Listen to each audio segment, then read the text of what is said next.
जिस व्यक्ति पर कर्जा बहुत ज्यादा मात्रा में हो जाता है और कर्जा चूकता नहीं है, आप बहुत प्रयास कर लिए, करोड़ों रुपए का कर्जा हो गया, यहां से लिया वहां दिया, वहां से उठाया वहां दिया, वहां से उठाया वहां दिया, तो निवेदन है कभी मौका लगे कर्जा मुक्ति के लिए सारे वृक्षों में अगर कोई श्रेष्ठ वृक्ष माना गया है तो वो बट का वृक्ष माना गया महाराज। इसलिए प्रशासनिक कार्य के लिए, मानसिक टेंशन में, परेशानियों में बटकेश्वर महादेव का स्मरण किया जाता है।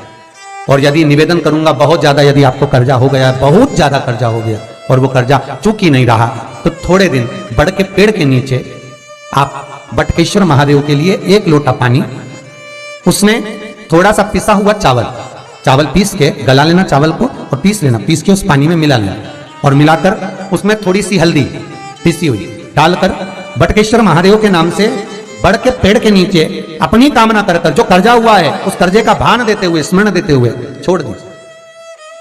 महाराज 2 या 3 सोमवार एक ही जगह पर करना, 3 सोमवार बाद वहीं से बड़ के पेड़ की थोड़ी सी जड़ उठा लाना और उस जड़ को एक कोई धागे में बांधकर या तो अपनी गले में डाल लो या अपनी जेब में पटक लो, उसको थोड़े दिन पटक कर रखना, लगभग 2 से 3 महीना पटक कर रखो।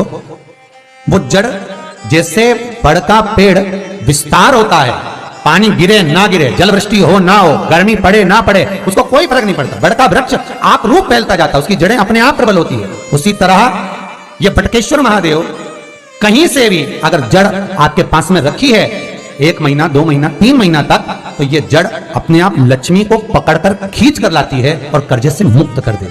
बटकेश्वर महादेव का स्मरण सुख का देना हो।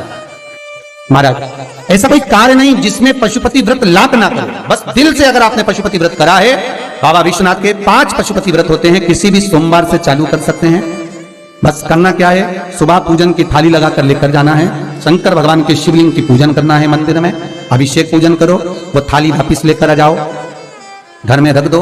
उसी थाली में शाम के समय प्रदोष काल में सूर्य डूब रहा हो, उसके कुछ ही समय के बाद आप आनंद में 6 दिए घर से लेकर जाओ, थोड़ा सा मीठा बनाकर लेकर जाओ और 5 दिए शंकर जी के मंदिर में लगाओ। पूजन करने के बाद में मीठे के 3 हिस्से कर दो, 2 हिस्से बाबा के मंदिर में अलग अलग रखिए, एक ही प्लेट में 2 हिस्से नहीं रखना है, दोनों हिस्सों को अलग अलग कटोरी में, अलग अलग दोने में, अलग अलग प्लेट में बाबा को रख दो और एक हिस्सा, एक दिया लेकर आ जाइए। घर के दरवाजे में प्रवेश करते समय राइट भाग में एक दिया घी का लगा दीजिए जो लेकर आए मंदिर से, उसको जला के नहीं लाना है, वहीं पर जलाना।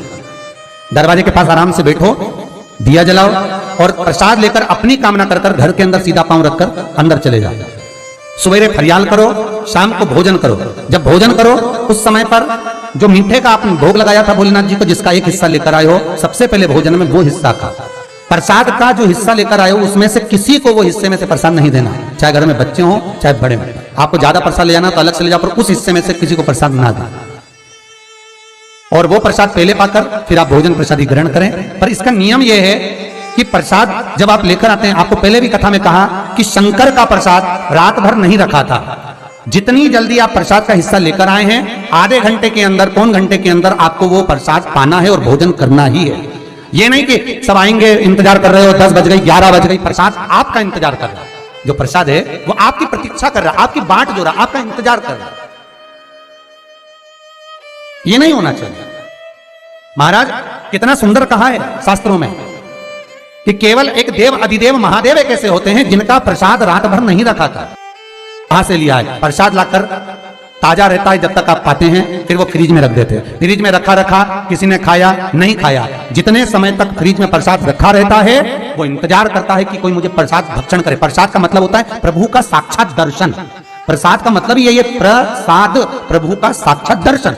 वो रखा रखा जब ज्यादा समय हो जाता है तो घर में वो कष्ट प्रदान करने लगता है। हमेशा याद रखो, प्रसाद जैसे ही आए उसका सही समय पर उसको पाओ। रखे हुए प्रसाद पड़ा हुआ है, फ्रिज में रखा हुआ है, बेटा खाएगा, बहू खाएगा, ये खाएगा, वो खाएगा, फिर धीरे धीरे वो बद्दुआ देना प्रारंभ कर देता है, जिससे घर में बड़ी बीमारी फैलने लगती है, बड़ा रोग आने लगता है। तो लोग सोचते हैं हमारे घर में ना तो हम कोई नशा करते हैं, ना हम कोई चीज खाते हैं, ना हम बाजार का खाते हैं, फिर रोग कहां से आता, फिर बीमारी कहां से आती? अर्थात वो बद्दुआ देता है।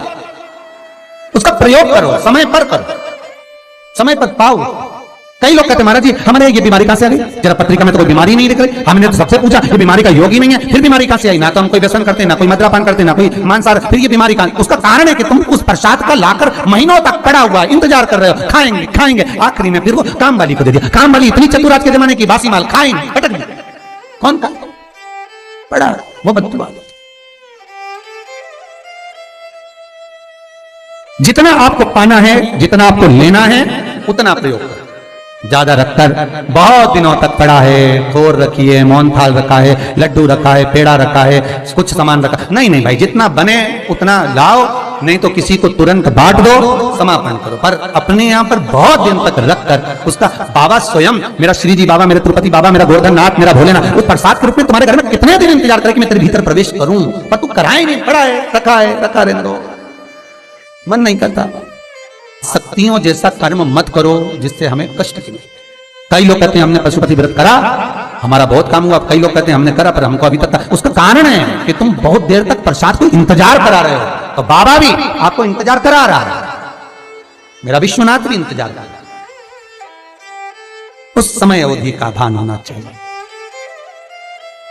निगाह हटी, दुर्घटना घटी, बस ध्यान रखो। हम कहते हैं कि हम पूजन करते हैं, हम पाठ करते हैं, हम अर्चना करते हैं, हम अनुष्ठान करते हैं, हम भगवान की सेवा करते हैं, फिर दुख हमको ही क्यों आता है? उसका कारण केवल इतना सा कि दुख हम खुद बुलाते हैं, दूसरा नहीं।